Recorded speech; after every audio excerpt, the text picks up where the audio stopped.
नव्या खुश थी क्योंकि तय हो चुकी थी उसकी शादी, लेकिन कोई था जो चाहता था उसकी बर्बादी। ड्रिंक में नशे की दवाई मिलाकर किसी ने उसे बेहोश कराया।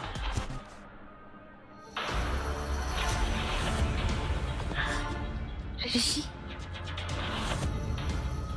उसे महसूस हुआ कि ऋषि की उंगलियां उसके बालों में घूम रही है। ऋषि, शादी से पहले ये सब नहीं। कुछ देर बाद उसकी आंखें पूरी तरह से बंद हो गई और वो कब सो गई उसे पता ही नहीं चला।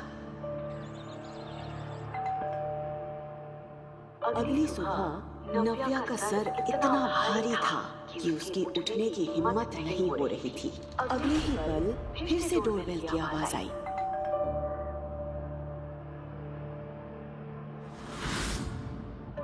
उसे याद आया कि शादी तक वो ऋषि के साथ कुछ नहीं करना चाहती थी। मैं ऋषि के साथ यहाँ। ओह गॉड। ऋषि प्लीज देखो तो दरवाजे पे कौन है। कुछ देर तक उसने ऋषि का इंतजार किया, पर जब वो नहीं आया तो नव्या खुद ही दरवाजा खोलने के लिए उठ गई। नव्या को समझ नहीं आ रहा था कि अगर ऋषि उसके सामने खड़ा था तो कल रात उसके साथ कमरे में कौन था।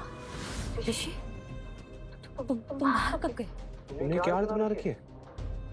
अगर तुम्हारी बैचलर पार्टी खत्म होगी तो हम लंच करेंगे, बाहर चले, पर तुम तो अभी तक रेडी भी नहीं हुई। इतना कहकर ऋषि कमरे के अंदर आ गया। ऋषि बिस्तर की हालत और उस पर पड़ी एक जेंट्स टाई देखकर समझ गया था कि कल रात क्या हुआ होगा। ऋषि मेरी बात सुनो। ऋषि जैसा तुम सोच रहे हो वैसा कुछ। Don't you dare! सब समझ आ रहा है। ये बिस्तर, ये टाई, ये वाइन का गिलास, सब समझ आ रहा है। 2 दिन में हमारी शादी है और तुम कराते हो किसी और के साथ। नहीं ऋषि, ऋषि, ऋषि मेरी बात सुनो। मैंने कुछ गलत नहीं किया ऋषि, शायद कुछ गलतफहमी हुई है। ऋषि। नव्या चिल्लाते हुए नंगे पैर ऋषि के पीछे दौड़ रही थी, लेकिन ऋषि ने उसे एक बार भी पलटकर नहीं देखा।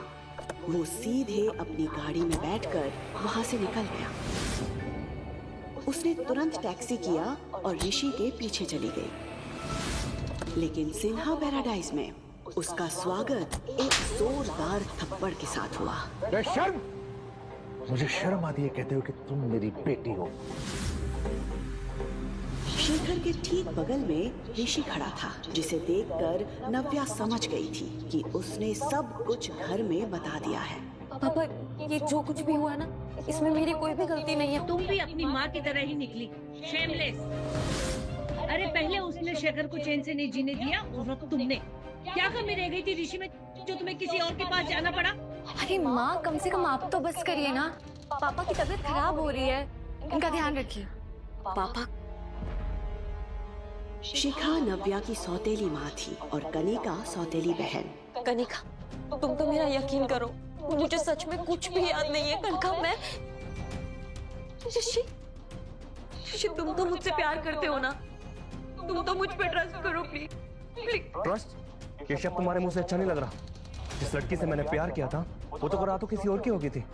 ऋषि प्लीज ट्रस्ट मी। अब तुम्हें जो ठीक लगता था तुमने किया, अब मैं वो करूंगा जो मुझे ठीक लगता है। नव्या के साथ बाकी घरवाले भी ऋषि शेखावत का इशारा समझ गए थे। ऋषि ने तुरंत अपनी उंगली से एंगेजमेंट रिंग उतारी और वहीं सबके सामने जमीन पर फेंक दी। ये रिश्ता मैं अभी के अभी खत्म करता हूँ। I am breaking up with you. आज के बाद अपनी ये मनुष्य शक्ल मुझे मत दिखाना। ऋषि, ऋषि नहीं, ऋषि मैंने खबरदार जो उसे रोकने की कोशिश भी की तो अब उससे जो कुछ कहूंगा ना मैं कहूंगा, और तुमने जो किया है ना उससे हम सबकी जिंदगी बर्बाद हो गई है। ऋषि, ऋषि बेटा सुनो। प्लीज मेरा यकीन करो, मुझे कुछ ध्यान नहीं आ रहा है। मैं सच में, मुझे लगा कि मैं ऋषि के साथ थी। प्लीज, प्लीज मेरा यकीन करो प्लीज।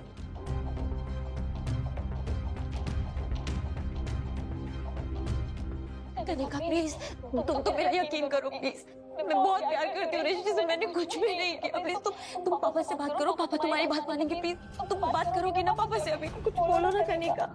दीदी, मैं क्या समझाऊं दीदी, क्योंकि मुझे पता है कि आपने कुछ भी नहीं किया, क्योंकि जो कुछ भी किया वो तो मैंने किया। कल रात में जिस कमरे में तुम थी, उस कमरे में ऋषि नहीं, कोई और था। हाँ, लेकिन ये मत पूछना कौन था, क्योंकि ये तो मुझे भी नहीं पता।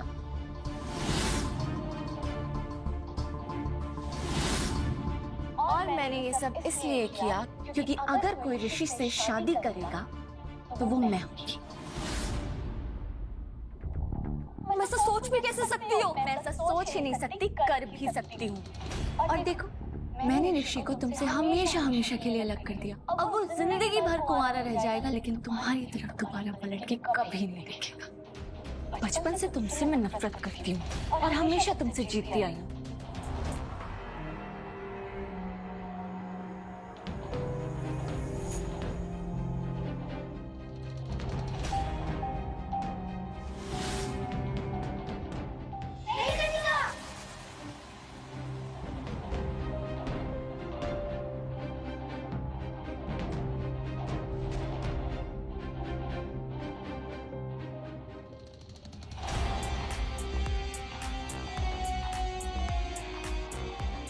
लेकिन इस बार जब ऋषि ने तुम्हें प्रपोज किया तो मुझे ऐसा लगा कि इस बार मैं हार जाऊंगी।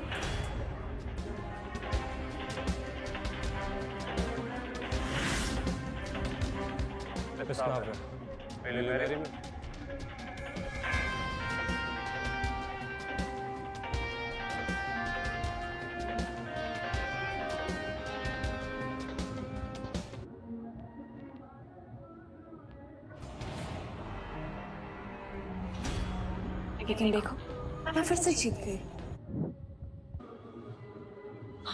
क्यों कनिका?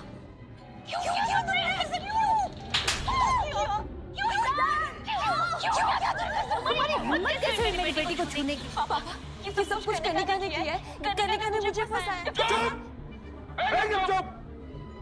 अब एक शब्द और नहीं। देख रहे हो अपनी बेटी की हरकतें? एक तो शेखावत परिवार के सामने हमारी इतनी इंसल्ट करवाई, ऊपर से माफी मांगने की जगह मेरी बेटी को मारने के लिए। निकल जाओ अभी मेरी इस घर से। सीना परिवार से हमारा कोई रिश्ता नहीं। पापा, मेरी सिर्फ एक ही बेटी है, कनिका। शिखा, तुझे कुछ पैसे दे देना।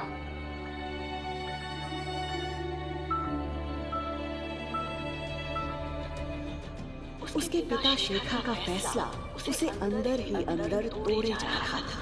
वो समझ चुकी थी कि अब उसे अपने ही घर को छोड़ना पड़ेगा, इसलिए अपना सामान लेकर वो घर से निकल गई। दिल्ली के सबसे बड़े ऑफिस के कैबिन में आहूजा इंडस्ट्रीज का मालिक अविनाश आहूजा अपने असिस्टेंट के साथ बैठा था।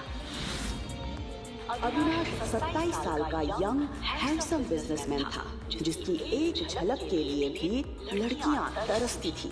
बिजनेस वर्ल्ड में उसकी काबिलियत के साथ उसके गुस्से की भी चर्चा होती थी। मतलब शशांक, तुम ये कहना चाहते हो कि कल रात में किसी लड़की के साथ था और तुम्हारे पास इसके बारे में कोई इन्फॉर्मेशन नहीं है? बड़ा ट्रैप था। Are you out of your mind, Shashank? Sorry sir, हमने बहुत कोशिश की बट लड़की का चेहरा नहीं देख पाए। एक्चुअली सीसीटीवी सारे साधन से बंद थे, फिर ये दिखाई दिया कि एक लड़की ने जिस लड़की को आपको कमरे में भेजा था। अविनाश सीसीटीवी वीडियो देखकर शॉक्ड था। शशांक, इस होटल के सारे एविडेंस हटा दो। किसी को नहीं पता चलना चाहिए कि मैं कल रात किसी लड़की के साथ था। अगर ये बात मीडिया तक पहुंची तो मेरी रेपुटेशन के लिए ठीक नहीं होगा। शशांक ने तुरंत हाँ में सर हिलाया और अपने काम के लिए तेजी से निकल गया। अविनाश और शशांक ने उस लड़की की आइडेंटिटी पता करने की बहुत कोशिश की जो उस रात अविनाश के साथ थी, लेकिन उनके हाथ कुछ भी नहीं आया था। इस बात को 6 साल बीत चुके थे। नव्या और अविनाश दोनों ही इस बात से अनजान थे कि उस रात वो किसके साथ थे। दोनों ही अपनी अपनी जिंदगी में आगे बढ़ चुके थे। 6 साल तक नव्या ने काफी परेशानियां झेली, पर उसके साथ एक ऐसी खुशी थी जिसने उसकी हर मुश्किल को आसान कर दिया था। उसने अब अकेले उस खुशी के साथ जीना सीख लिया था। पापा,